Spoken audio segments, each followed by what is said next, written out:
पीतवास पण्डाकर जो मृत्यु घटना घटीगला बहुत समस्त वकिल समाज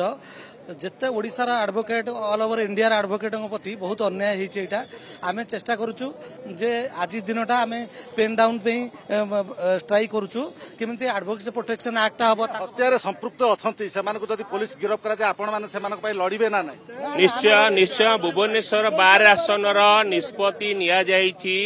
जे जदि हत्याकार को धरा जाए तेबे भुवनेश्वर आसन बार आसन कौन सी वकिल से वकालतनामा देबे नहीं आपर्यंत फांसी दंड न दिखाई से पर्यंत यह दाबी रो टाइप जघन्य हत्याकांड घटा जाई 24 घंटा को 2 दिन होगा कार्यपंथा जारी जो कलम छाड़ आंदोलन करा किसी एडवोकेट अच्छी मु अक्षय कुमार दास कार्यकारी सदस्य भुवनेश्वर बार एसोसिएशन आमर पीतवास पंडा जी आमर जने सीनियर एडवोकेट थिले बार काउंसिल भी सभ्य थिले तांको जो जघन्य हत्याकांड घटिला तांको घर सामना रे आमे ताको घोर निंदा करचु एवं पुलिस प्रशासन एवं सरकार को निवेदन करचु जे यथाशीघ्र जो व्यक्ति माने ए कार्य रे इन्वॉल्व अछंती जने आईनजीवी को जदि एमती सर्वसम्मुख में गुड़ी कर हत्याकांड कर साधारण जनता कौन आदे सुरक्षा रे यथाशीघ्र